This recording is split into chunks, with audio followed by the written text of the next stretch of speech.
الحمد للہ رب العالمین والصلاة والسلام علی حبیبہ سید المرسلین اما بعد فاعوذ باللہ من الشیطان الرجیم بسم اللہ الرحمن الرحیم ان اللہ وملائکتہ یصلون علی النبی یا ایہا الذین آمنوا صلوا علیہ وسلموا تسلیما اللہم صل علی سیدنا شفیعنا حبیبنا نبینا مولانا محمد وعلی آل محمد بارک وسلم صلوا علیہ صلاۃ وسلاما علیک یا حبیبی یا سیدی یا رسول اللہ صلی اللہ تعالی علیہ وبارک وسلم اللہم رب اشرح لی صدری ویسر لی امری واحلل عقدۃ من لسانی یفقہوا قولی اللہم ربی زدنی علما اللہم ربی زدنی علما اللہم ربی زدنی علما۔ تمام سامعین کو، ویورز کو، ناظرین کو السلام علیکم ورحمۃ اللہ وبرکاتہ۔ میں ہوں آپ کا میزبان سید ارشد اور سبھی ناظرین کو اس پروگرام قرآن سنیں سنائیں سمجھے اور سمجھائیں میں خوش آمدید ویلکم کرتا ہوں۔ آئیے ہمارا جو نشست چل رہا ہے اس سلسلے میں، اس نشست میں انشاءاللہ ہم 9واں پارے کا 14واں رکوع شروع کریں گے اور اس کے ساتھ ساتھ سورۃ الاعراف کا آج اختتام ہوگا اور انشاءاللہ سورۃ الانفال کا آغاز ہوگا۔ سورۃ الانفال کے چند مضامین، امپورٹنٹ پوائنٹس اور اس کے تمام چیزیں پڑھ کر سمجھ کر آگے بڑھیں گے انشاءاللہ اور سورہ انفال کو آغاز کریں گے اور کوشش کریں گے کہ جہاں تک ہو سکے انشاءاللہ وہاں پر آج 9واں پارے کا اختتام کر سکے اگر اللہ چاہے تو انشاءاللہ۔ اچھی نیتیں کر لیں، اللہ کی رضا کی نیت سے انشاءاللہ اس پروگرام کا آغاز کرتا ہوں۔ بغور سماعت فرمائیں، اگر ساتھ میں ہو سکے تو کلام پاک کو کھول کر دیکھیں تاکہ آپ کو اور اچھی طریقے سے اندازہ سمجھ میں آ جائے گا اور پڑھنے میں آپ کو ثواب بھی ملے گا، اور جب ہم ایک ایک لفظ کو دیکھیں گے سنیں گے تو اس کا دگنا ثواب ہے اللہ کے پاس سے۔ اچھی نیتیں کر لیں، بغور سماعت فرمائیں، انشاءاللہ شروع کرتے ہیں۔ بسم اللہ الرحمن الرحیم، اللہ کے نام سے شروع کرتا ہوں جو نہایت مہربان ہمیشہ رحم فرمانے والا ہے۔ هو الذي خلقكم من نفس واحدة وجعل منها زوجها ليسكن إليها فلما تغشاها حملت حملا خفيفا فمرت به فلما أثقلت دعوا الله ربهما لئن آتيتنا صالحا لنكونن من الشاكرين۔ اور وہی اللہ ہے جس نے تم کو ایک جان سے پیدا فرمایا اور اسی میں سے اس کا جوڑا بنایا تاکہ وہ اس سے سکون حاصل کرے۔ پھر جب مرد نے اس عورت کو ڈھانپ لیا تو وہ خفیف بوجھ کے ساتھ حاملہ ہو گئی، پھر وہ اس کے ساتھ چلتی پھرتی رہی۔ پھر جب وہ گراں بار ہوئی تو دونوں نے اپنے رب اللہ تعالیٰ سے دعا کی کہ اگر تو ہمیں اچھا تندرست بچہ عطا فرما دے تو ہم ضرور شکر گزاروں میں سے ہوں گے۔ فلما آتاہما صالحا جعلہ شرکاء فیما آتاہما فتعالی اللہ عما یشرکون۔ پھر جب اس نے انہیں تندرست بچہ عطا فرما دیا تو دونوں اس بچے میں جوان نہیں عطا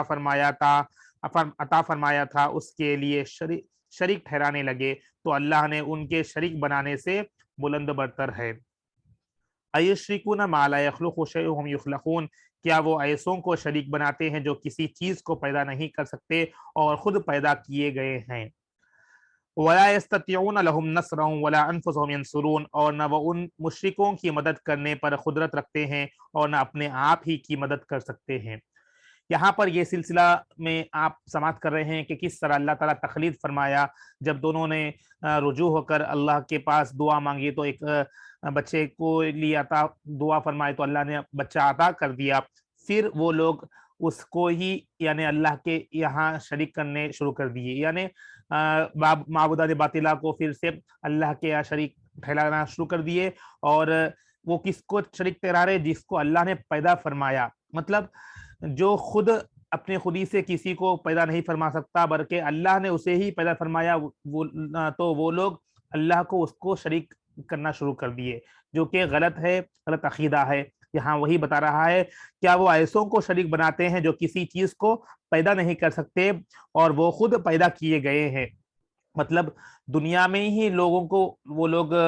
معبود اور باطلہ بنا کر اللہ کے ہاں شریک کرنا شروع کر دیے لوگ۔ تو یا اور وہ ان مشرکوں، کیونکہ وہ لوگ مشرک تھے، مشرکوں کی مدد کرنے پر قدرت رکھتے ہیں اور نہ اپنے آپ کی مدد کر سکتے ہیں۔ جو لوگ اللہ کے بنا مدد کسی کی مدد نہیں کر سکتے اور مشرکوں کی اپنے آپ کی مدد نہیں کر سکتے، لوگ انہی کو معبودان باطلہ بنانا شروع کر دیے، یہی مشرکوں کا عقیدہ رہا۔ تو مشرک یعنی کسی غیر اللہ کے یہاں شریک کرنے کو مشرک کہتے ہیں۔ تو تمام مشرکوں کو اللہ تعالیٰ یہاں بتا رہا ہے کہ کس طرح وہ لوگ اس غلط عقیدے میں مبتلا ہوئے تھے مشرک لوگ۔ وَإِن تَدْعُوهُمْ إِلَى الْهُدَىٰ لَا يَتَّبِعُوكُمْ سَوَاءٌ عَلَيْكُمْ أَدْعَوْتُمُوهُمْ أَمْ أَنْتُمْ صَامِتُونَ، اور اگر تم ان کو راہ ہدایت کی طرف بلا لو تو تمہاری پیروی نہ کریں گے، تمہارے حق میں برابر ہے، خواہ تم انہیں حق ہدایت کی طرف بلاؤ یا تم خاموش رہو۔ یعنی اگر تم انہیں حق کی طرف بلائیں گے تو بھی وہ لوگ مشرک لوگ دعوت کو قبول نہیں کریں گے اور حق پر نہیں آئیں گے، یا تم خاموش رہو یا اسے بلا لو تو انہیں کچھ فرق نہیں پڑتا، وہ لوگ مشرکی میں ہی مبتلا ہو چکے ہیں۔ ان الذين تدعون من دون الله عباد امثالكم فادعوهم فليستجيبوا لكم ان كنتم صادقين، بے شک جن بتوں کی تم اللہ کے سوا عبادت کرتے ہو وہ بھی تمہاری ہی طرح اللہ کے مملوک ہے، یعنی اللہ ہی بنائے ہیں، مملوک ہے، پھر جب تم انہیں پکارو تو انہیں چاہیے کہ تمہیں جواب دے اگر تم انہیں معبود بنانے میں سچے ہو۔ مطلب یہاں مشرکوں سے سوال کیا جا رہا ہے کہ اگر تم دنیا میں کسی کو مشرک معبود بنا رہے ہو تو وہ لوگ بھی اللہ کے ہی مملوک ہے، یعنی اللہ کی ہی ملکیت میں سے ہے، یعنی اللہ ہی نے ان لوگوں کو پیدا فرمایا۔ اگر تم اس معبود بتوں کو اگر پوچھ رہے ہو، یعنی شریک کر رہے ہو، معبود کہہ رہے ہو، تو تمہیں جب تم ان کو پکاریں گے تو وہ لوگ جواب دینا چاہیے اگر تمہارا معبود سچا ہو، یعنی وہ لوگ جواب دے، لیکن بت بات نہیں کرتے، بت ہی کی طرح رہتے ہیں، تو آئیڈل ہی کی طرح رہتے ہیں، وہ لوگ جواب نہیں دیتے۔ تو اللہ پوچھ رہا ہے اگر تمہارا معبود سچا ہے تو تمہیں جواب دینا چاہیے، جو کہ وہ حقیقت نہیں ہے اور سچ نہیں ہو سکتا، حق نہیں ہے۔ الہم ارجل یمشون، وہ لوگ کے آنکھ کھولنے کے لیے اس طرح انہوں سوال کیا جا رہا ہے، تب بھی وہ لوگ نہیں سمجھ رہے تھے۔ الہم ارجل یمشون بہا ام لہم ایدی یبطشون بہا ام لہم اعین یبصرون بہا ام لہم آذان یسمعون بہا قل ادعوا شرکاءکم ثم کیدونی فلا تنظرون، کیا ان کے پاؤں ہیں جن سے وہ چل سکتے ہیں، کیا ان کے ہاتھ ہیں جن سے وہ پکڑ سکیں، یا ان کی آنکھیں ہیں جن سے وہ دیکھ سکیں، یا ان کے کان ہیں جن سے وہ سن سکے؟ آپ فرما دیں اے کافرو، تم اپنے باطل شریکوں کو میری ہلاکت کے لیے بلا لو، پھر مجھ پر اپنا داؤ چلاؤ اور مجھے کوئی مہلت نہ دو۔ اب کیونکہ وہ لوگ اسے بت کو معبود کہہ رہے ہیں، تو کیا بت کے پاس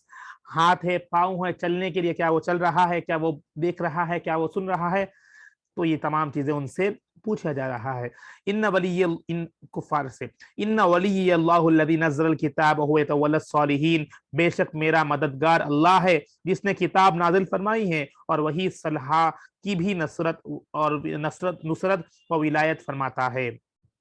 والذین تدعون من دونه لا يستطيعون نصركم ولا انفسهم ينصرون، اور جن بتوں کو تم اس کے سوا پوچھتے ہو وہ تمہاری مدد کرنے پر کوئی قدرت نہیں رکھتے اور نہ ہی اپنے آپ کی مدد کر سکتے۔ وَإِن تَدْعُوهُمْ إِلَى الْهُدَىٰ لَا يَسْمَعُوا وَتَرَاهُمْ يَنظُرُونَ إِلَيْكَ وَهُمْ لَا يُبْصِرُونَ، اور اگر تم انہیں ہدایت کی طرف بلاؤ تو وہ سن بھی نہیں سکیں گے، اور آپ ان بتوں کو دیکھتے ہیں، وہ اس طرح تراشے گئے ہیں کہ تمہاری طرف دیکھ رہے ہیں حالانکہ وہ کچھ نہیں دیکھتے۔ مطلب یہاں بتایا جا رہا ہے کہ بتوں کو بھی انسان ہی بنایا ہے، پتھر کے جو بت انسان ہی اس کو تراشا ہے، جس طرح وہ تمہاری طرف دیکھے جیسا پتلا بنا رہے ہیں، بت بنا رہے ہیں، مگر وہ حقیقتاً دیکھ ہی نہیں سکتا۔ یہاں وہ بتایا جا رہا ہے ان کے آنکھ کھول رہے ہیں، انہیں بتایا جا رہا ہے کہ جو تم بتوں کو معبود کہتے ہو اپنے آپ کی ہی مدد نہیں کر سکتا تو دوسروں کی کیا مدد کر سکے گا۔ خذ العفو وامر بالعرف واعرض عن الجاہلین، اے حبیب مکرم، یہ تمام چیزیں حضور کریم صلی اللہ علیہ وسلم کو بتایا جا رہا ہے کہ کفار کو بتاؤ، یعنی حق بتاؤ، حق سمجھاؤ، مگر کفار یعنی مشرک وہ لوگ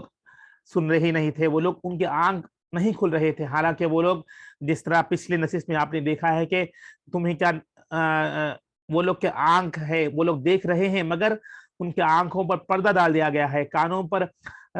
یعنی پردہ ڈال دیا رہا ہے، دلوں پر مہر لگا دی گئی ہے تاکہ وہ حق بات کو نہیں جان سک رہے، حق نہیں پہچان سک رہے، حالانکہ وہ لوگ دنیا میں ہر چیز دیکھ رہے ہیں نشانیاں اللہ کے، مگر وہ لوگ حق کو نہیں پہچان رہے۔ حق کیا ہے؟ اللہ معبود ہے، معبود کے سوا کوئی اور معبودان باطلہ نہیں ہے۔ تمام لوگ جو بتوں کو پوج رہے ہیں وہ مشرک ہے، وہ اللہ کے یہاں شریک ٹھہرانا غلط ہے، مگر وہ لوگ حق کو نہیں پہچان رہے ہیں۔ اے حبیب مکرم، آپ درگزر فرمانا اختیار کریں اور بھلائی کا حکم دیتے رہیں اور جاہلوں سے کنارہ کشی اختیار کر لیں۔ اب اللہ کے حبیب کو بتایا جا رہا ہے کہ آپ حق کی بات کو دیتے رہے، تاکید کرتے رہے، بھلائی کا حکم دیتے رہے اور جاہلوں سے کنارہ کشی کر لے، یعنی کنارہ کشی یعنی اپنے آپ کو لوگ سے الگ کر لے، کنارہ کشی اختیار کر لے۔ جاہلوں کون ہے؟ وہی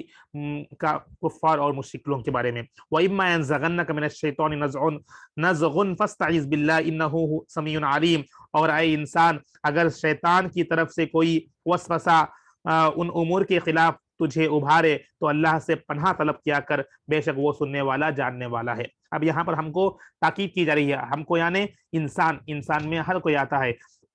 اگر شیطان کی طرف سے کوئی وسوسہ ان امور کے خلاف تجھے ابھارے، یعنی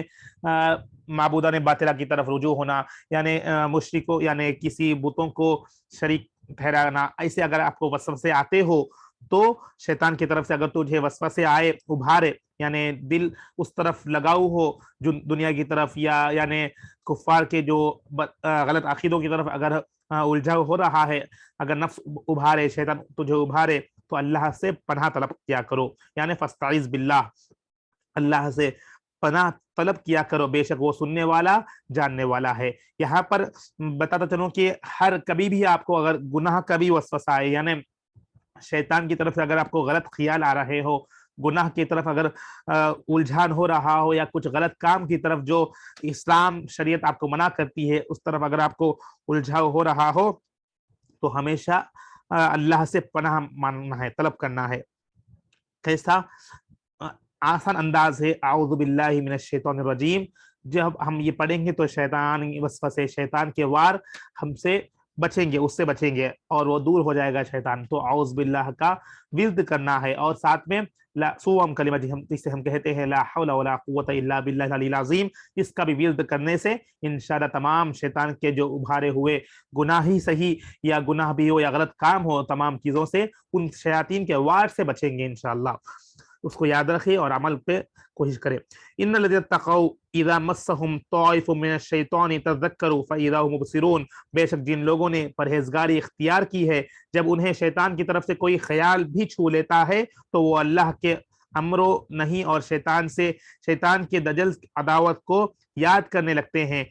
سو اس وقت ان کی بصیرت کی آنکھیں کھل جاتی ہے۔ یعنی اگر نیک پرہیزگار بندے جو ہوئے ہمیشہ اللہ کا ذکر کرتے ہیں، اگر اسے شیطان کا وار بھی اگر کوئی چھو لیتا ہے تو وہ اللہ کی طرف رجوع ہوتے ہیں اور یاد کرنے لگتے ہیں، سو اس وقت ان کی بصیرت کی آنکھیں کھل جاتی ہیں، یعنی وہ اس کو پہچان لیتے ہیں کہ یہ شیطان کی طرف سے وار ہے۔ ان لوگوں کو اللہ تعالیٰ اتنی قدرت عطا فرماتا ہے کہ ان کی بصیرت والی آنکھیں ہو جاتی ہے، جو آنکھیں یعنی ایسے لوگ ہیں جو کھلی نشانیوں کو دیکھ کر بھی وہ لوگ حق نہیں لا رہے، اور چند لوگوں کو اللہ تعالیٰ نے اتنے بصیرت عطا فرماتا ہے کہ اپنے ذکر سے وہ لوگ اپنے ذکر و اذکار میں ہمیشہ لگاؤ رہ کر نمازوں کی پابندی کرتے ہوئے اپنے آپ کو اتنا اللہ کا برگزیدہ بندہ بنا لیتا ہے کہ وہ اپنے بصیرت والے آنکھوں کے ساتھ وہ اپنے جو اوپر آنے والے شیاطین کے وسوسوں کو بھی وہ پہچان کر اس سے پناہ مانگتا ہے۔ اس طرح اللہ تعالیٰ ان کو قوت عطا فرماتا ہے۔ تو یہ ہمیں ویسے اسٹیج پر آنا ہے، بولتا ہم کو اللہ کے ذکر میں ہمیشہ رہنا ہے اور ہمیشہ ہر حال میں اللہ کو یاد کرتے رہنا ہے، تو ہمیں انشاءاللہ اللہ تعالیٰ ہمیں بھی وہ درجہ عطا فرمائے گا۔ دعا ہے کہ اللہ ہمیں اس لیول تک پہنچائے۔ وَإِخْوَانُهُمْ يَمُدُّونَهُمْ فِي الْغَيِّ ثُمَّ لَا يُخْسِرُونَ، اور جو ان شیطانوں کے بھائی ہیں وہ انہیں اپنی وسوسے اندازی کے ذریعے گمراہی میں ہی کھینچتے رکھتے ہیں، پھر اس فتنہ پروری اور ہلاکت انگیزی میں کوئی کوتاہی نہیں کرتے۔ وَإِذَا لَمْ تَأْتِيهِمْ بِآيَةٍ قَالُوا لَوْلَا اجْتَبَيْتَهَا قُلْ إِنَّمَا أَتَّبِعُ مَا يُوحَىٰ إِلَيَّ مِن رَّبِّي هَٰذَا بَصَائِرُ مِن رَّبِّكُمْ وَهُدًى وَرَحْمَةٌ لِّقَوْمٍ يُؤْمِنُونَ، اور جب آپ ان کے پاس کوئی نشانی نہیں لاتے تو وہ کہتے ہیں کہ آپ اسے اپنی طرف سے وضاح کر کے کیوں نہیں لائے، فرما دے میں تو محض اس حکم کی پیروی کرتا ہوں جو میرے رب کی جانب سے میری طرف وہی کیا جاتا ہے۔ یہ قرآن تمہارے رب کی طرف سے دلائل خطیہ کا مجموعہ ہے اور ہدایت و رحمت ہے ان لوگوں کے لیے جو ایمان لاتے ہیں۔ وَإِذَا قُرِئَ الْقُرْآنُ فَاسْتَمِعُوا لَهُ وَأَنصِتُوا لَعَلَّكُمْ تُرْحَمُونَ، اور جب قرآن پڑھا جائے تو اسے توجہ سے سنا کرو اور خاموش رہا کرو تاکہ تم پر رحم کیا جائے۔ یہ آیت بھی ہمارے لیے ضروری ہے۔ جب جیسا کہ اب ہم قرآن کی تلاوت کر رہے ہیں اور آپ لوگ سماعت کر رہے ہیں تو ہمیں کیا بتایا جا رہا ہے، اور جب قرآن پڑھا جائے تو اسے توجہ کے ساتھ سنا کرو اور خاموش رہا کرو تاکہ تم پر رحم کیا جائے۔ جس طرح میں نے کل کے نشست کے آغاز بھی بتایا تھا، آج بھی بتایا تھا کہ جبھی بھی اگر آپ چند وقت ہی صحیح، تھوڑا وقت ہی صحیح، تھوڑا ٹائم کم و بیش، اگر 15 منٹس یا 30 منٹ جو آج آپ سن رہے ہیں، 30 منٹ 35 منٹ جو بھی آپ وقت قرآن کے لیے نکال رہے ہیں تو توجہ کے ساتھ سننے کا حکم دیا گیا ہے۔ جب بھی قرآن پڑھا جائے تو اسے توجہ سے سنا کرو اور خاموش رہا کرو تاکہ تم پر رحم کیا جائے۔ یہاں پر اللہ کی رحمت بھی برستی رہتی ہے، اور ہم کو جب ہم فوکس کریں گے، توجہ کے ساتھ سنیں گے تو ہمیں یاد بھی رہے گا جو ہم سن رہے ہیں، اور ہمیں عمل کرنے پر بھی آسانی ہوگی، اور اس کے تمام فیوز و برکات سے بھی ہم مالا مال ہو جائیں گے۔ اس لیے چند وقت ہی صحیح، تھوڑا ٹائم ہی صحیح، کوانٹیٹی پہ مت جائیے، کوالٹی پہ جائیے۔ اگر ہم تھوڑا ٹائم کوالٹی کے ساتھ دیں گے تو اس میں اللہ تعالیٰ ہمیں وہ سبب ہی ہمیں اللہ تعالیٰ اس کے ذریعے سے بھی ہمیں اللہ تعالیٰ بخش دے سکتا ہے انشاءاللہ، اور اللہ کی رحمت بھی برستی ہے، کیونکہ یہاں بتایا جائے کہ تم پر رحم کیا جائے گا۔ تو فوکس کرے کہ تھوڑا صحیح ٹائم ہی صحیح جب بھی ہم نکالتے توجہ کے ساتھ اور فوکس کے ساتھ سنیں۔ کبھی بھی یہ ہو یا آئندہ کبھی بھی آپ سنیں گے پھر سے، کبھی اپنے پاس یا کہیں اور بھی جہاں پر بھی کلام پاک کی تلاوت ہو رہی ہے تو توجہ کے ساتھ سننے کا حکم دیا گیا ہے، وہ اسے یاد رکھیں۔ وَاذْكُرْ رَبَّكَ فِي نَفْسِكَ تَضَرُّعًا وَخِيفَةً وَدُونَ الْجَهْرِ مِنَ الْقَوْلِ بِالْغُدُوِّ وَالْآصَالِ وَلَا تَكُن مِنَ الْغَافِلِينَ، اور اپنے رب کا اپنے دل میں ذکر کیا کرو، عاجزی وزاری اور خوف و خستگی اور میانہ آواز سے پکار کر بھی صبح شام یاد حق جاری رکھو اور غافلوں میں سے نہ ہو جاؤ۔ یہ بھی آیت ہمارے لیے امپورٹنٹ ہے۔ کیا ہے؟ اور اپنے رب کا اپنے دل میں ذکر کیا کرو، عاجزی اور یعنی عجز و ندامت کے ساتھ، اور خوف، ایک طرف سے خوف، اللہ کا خوف بھی رکھنا ہے ہم کو، کیونکہ عذاب جو اللہ کی پکڑ ہے وہ پکڑ کے بچنے کی خوف رکھنا ہے، اور اللہ تعالی رحم فرمانے والا ہے، بے شک رحیم ہے، 70 ماؤں سے زیادہ محبت کرنے والا ہے، تو وہ رحیمیت کا بھی اللہ کو واسطہ دینا ہے ہمیں۔ مطلب یہاں خوف اور اللہ کی جو محبت ہے، یہ دونوں کے درمیان میں رہ کر ہم کو اللہ سے عاجزی امید رکھنا ہے، یعنی پورے کمپلیٹلی ہمیں غافل کی طرف نہیں ہو جائے کہ اللہ بے شک رحم کرنے والا ہے، معاف فرمانے والا ہے بول کر ہم گناہ میں نہیں ہونا ہے، اور پکڑ رہے گی بول کے وہ ڈر سے اور گناہ لوگ کرنے بھی شروع کرتے ہیں، کیسے پکڑ ہونے والی ہے، بے شک اللہ ہمیں معاف نہیں فرماؤ، نعوذ باللہ، اس طرح سوچ کر بھی لوگ اور گناہوں میں مبتلا ہوتے ہیں۔ تو اس چیز کو چھوڑ کر میانہ روی، یعنی ایک اوسط، یعنی بیچ میں، جس طرح ہمیں بتایا گیا ہے اس بیچ میں رہتے ہوئے اللہ کی امید پر بھی یقین کرنا ہے، اور اللہ کے ڈر پر بھی ہمیں بارے میں سوچ کر اپنی زندگی کو بسر کرنا ہے۔ اور یہاں پر ہمیشہ اپنے دل میں ذکر کیا کرو، یعنی جبھی بھی رہو، آپ کہاں پر بھی ہو، ڈیورنگ جاب ہو یا کبھی بھی دنیا میں اگر آپ کہیں سیر بھی کر رہے ہو تو آسمانوں کو دیکھ کر، نشانیوں کو دیکھ کر اللہ کے ذکر کرتے رہیں، اور اپنے دل کو اللہ کے ذکر میں ہمیشہ مشغول رکھیں، تو ابھی آپ وہ سٹیج پر لے کے جائیں گے جو ہم پچھلے آیتوں میں سنے تھے۔ اور ہمیں دعا اللہ سے مانگنے کا طریقہ بتایا گیا ہے کہ عاجزی کے ساتھ، انکساری کے ساتھ، میانہ روی انداز میں، آسان آہستگی کے ساتھ، دل میں ہی صحیح، اگر ایک میانہ یعنی ایک اوسط انداز میں آواز سے پکار کر بھی صبح شام یاد حق جاری رکھو، اور غافلوں سے نہ ہو جاؤ۔ یعنی غافل مطلب دنیا میں رہتے ہوئے میں ہمیں، اگر ہم اللہ کو بھول جائیں گے تو وہ غفلت ہے، اللہ غافلوں کی مدد نہیں فرماتا، اس لیے ہمیں غافل ہونا سے محفوظ ہونا ہے، غافل ہونے سے بچنا ہے، تاکہ ہم ہمیشہ اگر اللہ کے ذکر میں رہیں گے تو ہم وہ غفلت والے قوم سے بچیں گے اور اپنے آپ کو غافل ہونے سے بچا سکیں گے۔ تو یہ ہمیں یاد رکھنا ہے۔